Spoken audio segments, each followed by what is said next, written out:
Hi, I'm Greg Hunter with USAWatchdog.com. With us, a guy that runs Euro Pacific Capital, also has Schiff Gold. That's a spoiler alert for Peter Schiff. Peter Schiff, thank you for joining us today on USAWatchdog.com.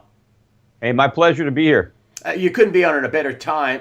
Brexit, what's the real story about Brexit? Is it because they voted to get out, or is it because that the whole system is putrid and full of debt? Well, it's more the latter. You know, if the global financial system, if the markets were healthy, Brexit would be a non-event. I mean, what difference does it really make in the scheme of things whether the UK is part of the EU? I mean, it really doesn't make too much of a difference. And a healthy economy, it would just shrug it off.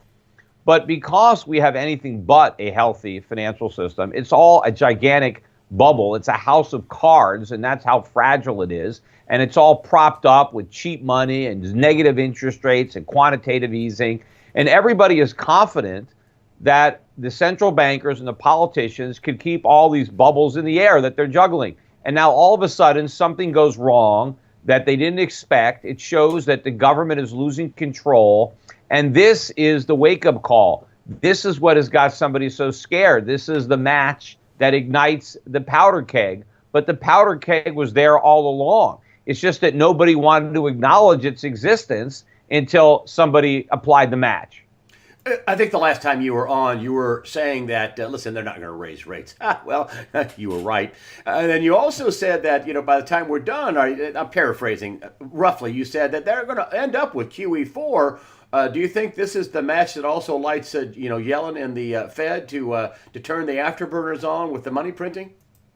No, it's maybe the excuse. See, they were going to do it anyway. Now officially, if you look at the markets are now pricing in a higher probability of a rate cut than a rate hike.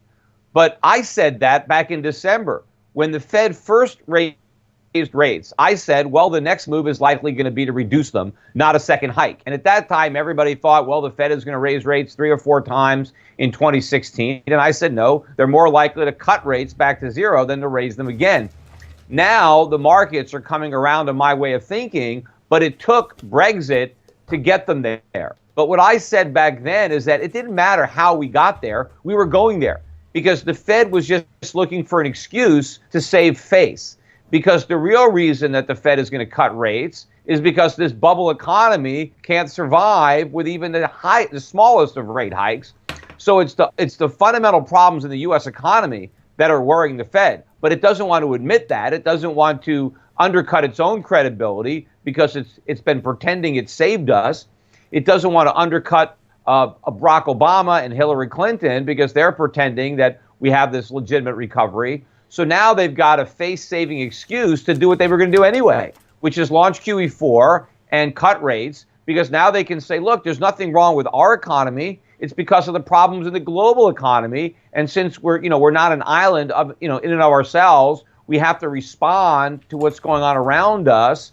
The Fed is going to use that to rationalize why they should, do more QE and not admit that QE didn't work, but pretend that it did as justification for doing it again. And what happens to gold and silver? Have we just seen the opening act, this vault up in gold and silver? I know there's going to be bumpy along the way, but what happens to gold and silver when basically, they're overtly printing money and helicopter dropping it from the sky? Yeah, this is a lot more bullish for gold and silver than is generally perceived. And one of the reasons I think that gold and silver haven't been even stronger is because of the relative strength. I'm saying relative strength of the dollar, because a lot of people have been unwinding their risk-on trades, their carry trades, by buying dollars and buying yen. And so this has caused a lot of currencies to drop. So the big moves in gold are happening not in the dollar, but in other currencies. Look at the pound sterling. You saw a 20% jump in the price of gold in 2 days.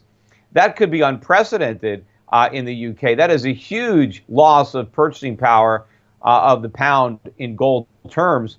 But I think you're going to start to see these kind of losses, maybe not that dramatic in one day, but you're going to see that happening across the board in all these fiat currencies, because once the carry traders are finished unwinding their bad bets and the fundamentals reemerge themselves, what is happening right now is not bullish for the dollar, right? If this is what enables the Fed to admit that it's going to cut rates, that it's not going to raise them, that it's doing QE4, this is very negative for the dollar. So once the dust settles, the dollar's going down. And in the meantime, people can use this window of opportunity to position their portfolios. If you're still in the dollar, this is your last chance to get out.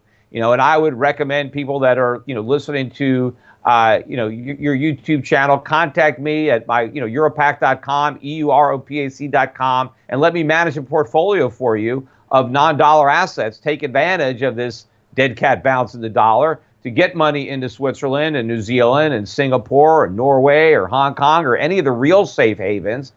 And don't be afraid to buy gold. Don't think you've missed something. It's just beginning. I mean, yeah, gold's up quite a bit. What is it? $80, $100, since the Brexit. But it's only 13.15 or something like that. I mean, gold got as high as 1900 a few years ago. And believe me, the global economy is much more screwed up now than it was back then. And we certainly printed a lot of money, a lot of dollars, a lot of euros, a lot of yen since then. And we're going to print a whole lot more in the days ahead, because this is going to be a huge crisis. Look at, Alan Greenspan was on CNBC saying this is the worst thing he's seen in his career. He's not talking about what's already happened. He's talking about what's about to happen, because he ought to know how screwed up this economy is, because he helped screw it up. And he understands how his policies failed, and more importantly, how the Bernanke and Yellen's policies have failed on an even grander scale. Well, do you think that that gold is just a beginning act then, and you think it's going to go much higher? And I'm not trying to give you to get you, but you think it's going to overcome its previous all-time highs? Oh yeah, I mean, and we saw gold intraday on Friday up better than $100 an ounce, and it didn't hold those gains, but it spiked up there briefly. But look, one of these days you're going to see gold moving up at $100 clips routinely. When people really perceive the dangers in the fiat world, and people really come to grips with just how much money these central banks are going to print, because none of them really have the integrity to honestly default. So they're going to take the coward's way out and print. And it's a long way down. The intrinsic value of fiat currency is zero. And some of these currencies are going to end up trading their intrinsic value. So you're going to see a huge move globally into gold and out of fiat, and that hasn't even begun yet. I mean, wait till the stampede. So that's why I'm saying, you want to get positioned before that. Gold stocks, look, we've got gold stocks that are up. I manage a gold fund. It's up better than 100% this year. I think maybe 104, 105%, something like that. It's not even 6 months into the year. Of course, individually, you can find individual gold stocks that have tripled or more during the year. But even to have a diversified portfolio, more than double in less than 6 months, but these stocks are still cheap. So it's not too late to get in. And also physical gold, as I said, if you don't have any physical gold, I've been recommending everybody should have 5 to 10% of their portfolio in actual gold that you own, gold and silver. If you don't have any, you can get some from me. My gold company is schiffgold.com. We've got the best prices online, and you can talk to an actual human being to help work with your orders. So, if you don't have your gold or your silver, if silver's probably got even more upside, don't wait, buy today, because I think the prices are going a lot higher.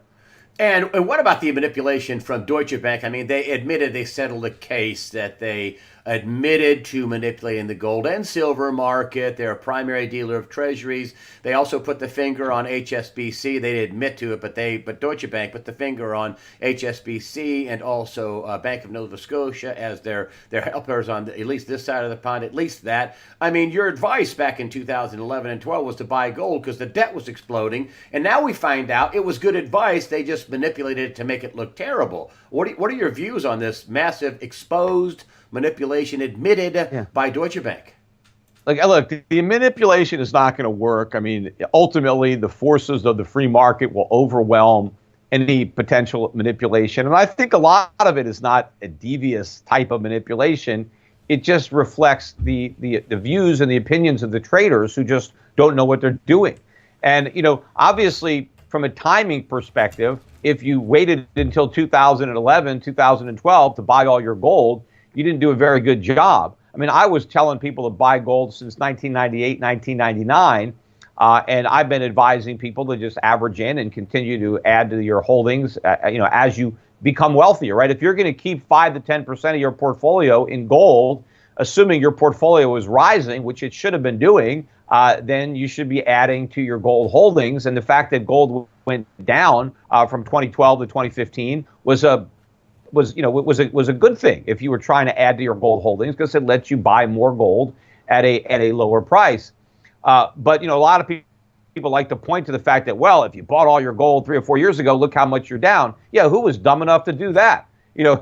Some of the people that were dumb enough, believe me, there were a lot of mainstream investors who watched the gold market go up from 1999 to 2010, 2011, and they didn't buy any gold. And then when gold got to the highs, that's when they bought. And then they all panicked and got out when it started to go down. Those are the people who screwed up. But the people who understood this from the beginning, we didn't buy all our gold at the highs. We had a huge position by the time gold got to the highs. And even if we added a little bit, we still had a very, very good average price. And now we've averaged down a little bit more, in the last few years. But I think even the people who were dumb enough to only buy their gold at the top, right? Let's assume you never heard of Peter Schiff, and the first time you heard about me was when gold was over 1,800, and for some reason you decided to put all your money in right then, which was not my advice, but let's say you did that. I still think you're going to be better off in a few years, or maybe even in 1 year, we'll see, than the people who don't own any gold. Because the people who don't own any gold at all, those are the ones that are going to be broke.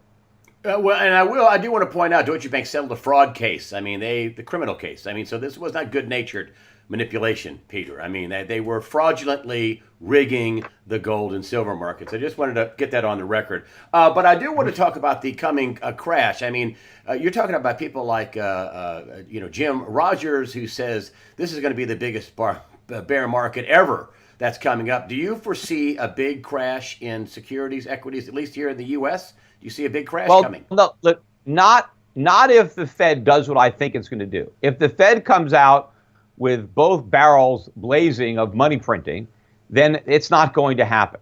But if I'm wrong and the Fed does not rescue the markets, well, then Jim Rogers is going to be right. I mean, if you look at what's already happening in the European banks, look at these banks being obliterated. I mean, these things are dropping to a much greater degree than they did in the 2008 financial crisis.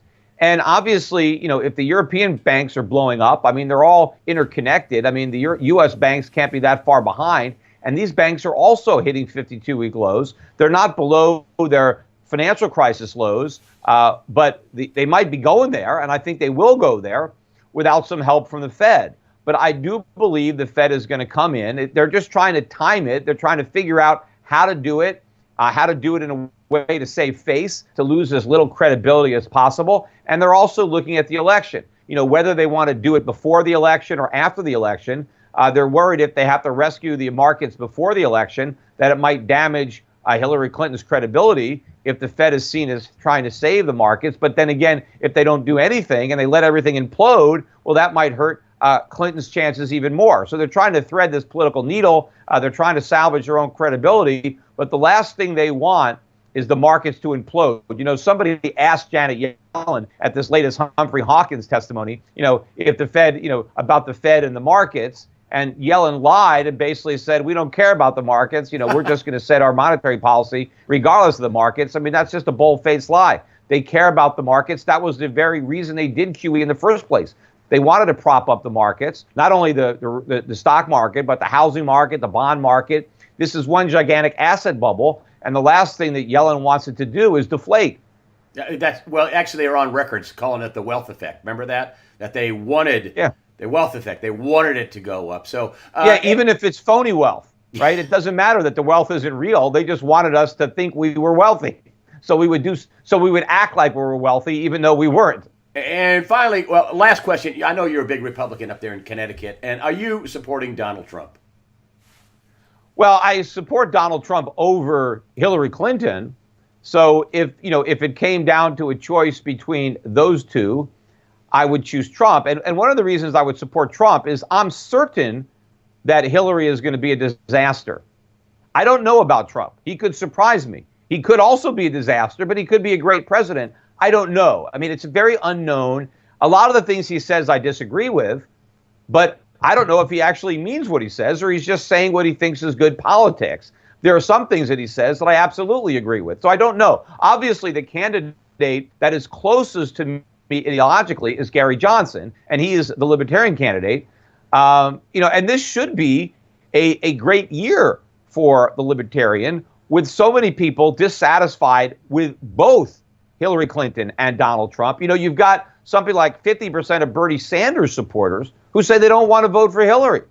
And you've got all these Republicans who are saying we need a third party. No, we don't. We've got a third party. It's the Libertarian Party. They've been here for a long time. They're going to have a candidate on the ballot in all 50 states. In fact, both of their candidates for president and vice president were former Republican governors. And so if Republicans want a third party, they've got one. They've got two of their own ex-governors on a ticket that's in every state. So I don't know why they wouldn't get behind them. The media is still not really giving enough coverage. They talk about how everybody wants a third party. Okay, well, here he is.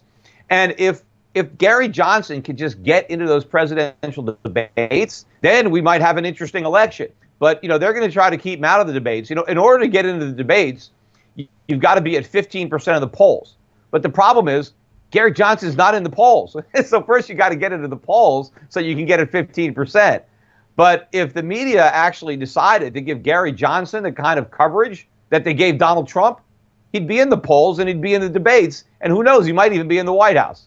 Yeah, well, I don't think either party wants that. And I hear that Gary Johnson hurts Hillary Clinton more than he does Donald Trump. So we shall see. But listen, Peter Schiff, thanks for coming on and giving us your update on the markets, on Brexit, on what you think is going to happen in the next 6 months to the end of the year. Really appreciate it. One last thing, gold. What do you think gold is going to be December 31st, 2016? What do you think gold and silver prices are going to be? I'm not smart enough to know where it's going to be, but I'm smart enough to know that it's probably going to be higher than it is today. And so from that respect, you should just buy it. And either you'll be pleasantly surprised by how much higher it is, or maybe just mildly. But there's no way to know for sure. But the sky's the limit to how high gold can go, because there's no limit to how low fiat currencies can fall, because they can fall to nothing. And if your currency becomes worthless, the price of gold becomes infinite, expressed in that currency. Peter Schiff, Euro Pacific Capital, also Schiff Gold. Peter Schiff, thanks for joining us today on USAWatchdog.com.